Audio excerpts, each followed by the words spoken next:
Hema committee report വന്ന സമയത്തൊക്കെ shadow policing cinema സെറ്റുകളിൽ ഉണ്ടാകുമെന്നൊക്കെ കേട്ടിരുന്നു. പക്ഷേ കഴിഞ്ഞ ദിവസമൊക്കെ മാലാപർവതി അടക്കമുള്ള പറഞ്ഞത് ഒരു സിനിമാ സെറ്റിലും ഷാഡോ പോലീസ് വന്നതായി എനിക്കറിവില്ല എന്നുള്ളതാണ്.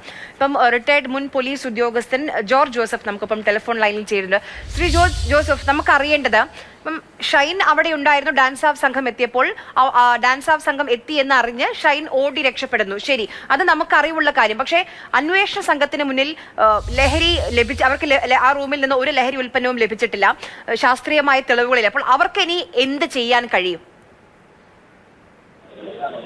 നടപടിയൊന്നും ഉണ്ടാകുമെന്ന് എനിക്ക് തോന്നുന്നില്ല. അതിലെ മെഡിക്കൽ പരിശോധന നടത്തിയ 36 മണിക്കൂർ അല്ലെങ്കിൽ 48 മണിക്കൂറിനാണെങ്കിൽ അതിൽ ലഹരി ഉപയോഗിച്ചിട്ടുണ്ടെന്ന് മനസ്സിലാവുമായിരുന്നു.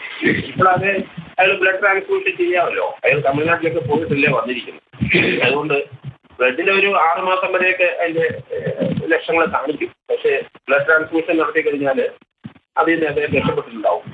അത് തന്നെയല്ല, ഇപ്പോഴും അതിൽ തന്നെ ഡീപ്പായിട്ട് ചോദ്യം ചെയ്യുന്നത് ആ മുറിയില് അല്ലെങ്കിൽ വേദാന്ത ഹോട്ടലില് അവിടെ വേറെ 2 ആൾക്കാര് ലഹരി വിൽക്കാനായിട്ട് ഹോൾസെയിലുകാർ സഗീർ എന്ന് പറഞ്ഞ ആളുണ്ടായിരുന്നു. അതവിടെ വന്നിരുന്നു. ആ വിവരം വെച്ചിട്ടാണ് പോലീസ് അവിടെ വന്നത്. അവിടെ വന്നപ്പോൾ ആ രജിസ്റ്ററിൽ നോക്കിയപ്പോൾ ഇയാളുടെ പേര് കിടക്കുന്നു കണ്ടപ്പോൾ തീർച്ചയായിട്ടും അവിടെ ഡാൻസാവിന് മനസ്സിലായി കച്ചവടം നടക്കും, ഇയാൾ വാങ്ങുന്ന ആളാണ്, കൊടുക്കുന്ന ആളാണ്, നമുക്ക് അറിയാമല്ലോ. അതുകൊണ്ട് അയാളുടെ മുറിയിൽ ചെന്ന് വിളിച്ചപ്പോഴാണ് അയാൾ ചാടി ഇറങ്ങി ഓടി. അയാൾ ഒരു ലഹരിയിലായിരുന്നു. അതുകൊണ്ടാണ് 3-ാം നിലയിൽ 4-ാം നിലയിലേക്ക് ചാടുന്ന. അങ്ങനെയാണ് നമുക്ക് ചാടാൻ പോകും. 40 നിലയുടെ മുകളിലൊക്കെ ചാടാൻ പോകും ലഹരി. അപ്പൊ അങ്ങനെ തോന്നിയിട്ടാണ് അയാൾക്ക്, അല്ലെങ്കിൽ ആ ഒരു റിസ്ക്. ഇപ്പൊ ഇന്നും അയാൾ അത് ചെയ്യില്ല. ഇപ്പൊ അയാൾ എല്ലാവരും നോർമലായിട്ടാണ് അന്വേഷണ ഉദ്യോഗത്തിന്റെ മുമ്പിൽ വന്ന് നിൽക്കുന്നത്. ഇന്നിപ്പോ അയാൾ ഇത് ചെയ്യില്ല. കാരണം അയാൾ ഇപ്പൊ ലഹരിയിലെ അല്ല. അപ്പൊ അതുകൊണ്ട് ഇയാളെ ഏതായാലും മലയാള സിനിമയിൽ പുറത്താക്കിയേ പറ്റുള്ളൂ. ഇയാളെ എത്രയും പെട്ടെന്ന് മലയാള സിനിമയിൽ, കാരണം ഇയാൾക്ക് നേരത്തെ 2015 കേസ് ഇപ്പൊ അപ്പീൽ ചെയ്തെങ്കിലും അത് ഹൈക്കോടതിയിൽ അപ്പീൽ കൊടുക്കണം.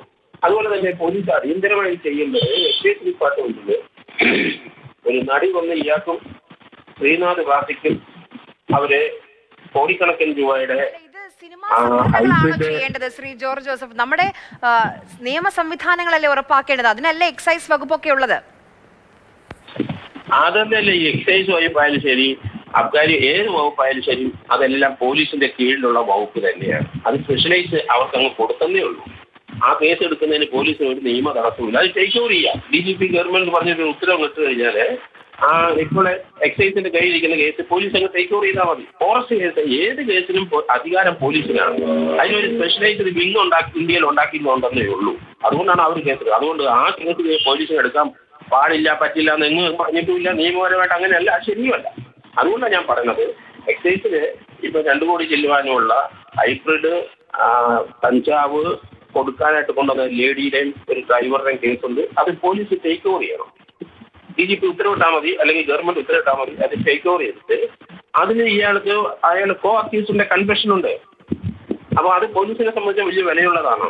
കൂട്ടുപ്രതിയുടെ കൺഫെഷനുണ്ട്, അത് ഇയാൾക്ക് കൊടുക്കാനുണ്ടെന്ന്. അത് തന്നെയല്ല ഇയാളുടെ അക്കൗണ്ടിൽ പണം പോയിരിക്കുന്ന 6-7 അക്കൗണ്ട് മറികടന്നിട്ടാണ് പോയിരിക്കുന്നത്.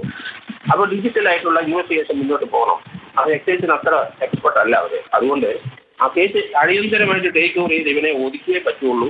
മലയാള സിനിമ രക്ഷപ്പെടണമെങ്കിലും നമ്മുടെ സമൂഹത്തിലെ കുട്ടികൾ രക്ഷപ്പെടണമെങ്കിലും ഇയാൾ ഒരു ക്രിമിനലാണ്. ഇയാളെ ജയിലിൽ ഇട്ടേ പറ്റുള്ളൂ. നേരത്തെ അയാളെ സഹായിച്ച പോലീസ് ഉദ്യോഗസ്ഥന്മാർ അതിന് സാക്ഷികളൊക്കെ ഉണ്ട്. അവർക്കെതിരായിട്ട് നടപടി വേണം. 2015 കേസിൽ 4 പെൺകുട്ടികളുമായിട്ട് ഇയാൾ കൊക്കയും വിട്ട കേരളത്തിലെ ആദ്യത്തെ കേസാണത്. അപ്പൊ അത് എല്ലാവരും കൂടെ ഉഴപ്പി ഇയാളെ സഹായിച്ചു വിട്ടു. അപ്പൊ അങ്ങനെ സഹായിച്ച പോലീസ് ഉദ്യോഗസ്ഥനെതിരായിട്ട് നടപടി വേണം. അതിന് അപ്പീൽ കൊടുക്കണം ഹൈക്കോടതിയിൽ. കാരണം ഹൈക്കോടതിക്ക് അത് മനസ്സിലാവും എവിടെയാണ് തെറ്റുപറ്റിയെന്ന്. പക്ഷെ ഇയാളുടെ കയ്യിൽ കൊക്കൈൻ ഉണ്ടെന്നുള്ള കാര്യത്തിൽ യാതൊരു സംശയമില്ല. ഇയാളുടെ കൂടെയുള്ള പെൺകുട്ടികൾ. അപ്പൊ അതിന് സംശയമില്ലല്ലോ. അത് കോടതി പരിശോധിക്കട്ടെ. കാരണം അതൊരു ഗസറ്റഡ് ഓഫീസിൽ ഫീമെയിലിന്റെ സാന്നിധ്യം ഇല്ല എന്ന് പറഞ്ഞ ഒറ്റ ഗ്രൗണ്ടിലാണ് അത് വിട്ടുപോയത്. ഏതായാലും ആ കേസ് ഇനി ഹൈക്കോടതി പരിശോധിക്കട്ടെ, അല്ലെങ്കിൽ സുപ്രീം കോടതി വരെ പോട്ടെ. അതിനകത്ത് ഇയാളെ കൺവിക്ട് ചെയ്യണം. രണ്ടാമത് ഈ എക്സൈസിന്റെ ആ കേസ് ടേക്ക് ഓവർ ചെയ്തിട്ട് അതിനകത്ത് ഇയാളെ ബുക്ക് ചെയ്യണം. ഇയാളെ പെർമനന്റ് ആയിട്ട് മലയാള സിനിമയിൽ നിന്ന് ഇയാളെ മാറ്റിക്കളയണം. കാരണം കുട്ടികളെല്ലാം ഇയാളുടെ ഈ കഞ്ചാവ് അടിച്ച് നല്ല ലഹരിയിലുള്ളവർക്കാണ് മലയാള സിനിമയിൽ സാധ്യത, ചാൻസ്. കാരണം അതിന് ടിപ്പിക്കൽ എക്സാമ്പിൾ ആണല്ലോ ഇയാൾ. അതുകൊണ്ട് തീർച്ചയായിട്ടും ഇയാളെ ജയിലിനുള്ളിലാക്കേണ്ടത് മലയാള സിനിമയ്ക്കും മലയാള സമൂഹത്തിനും നമ്മുടെ കുട്ടികൾക്കും നല്ലതാണ്. ശരി, വളരെയധികം നന്ദി ശ്രീ ജോർജ് ജോസഫ് സംസാരിച്ചതിന്.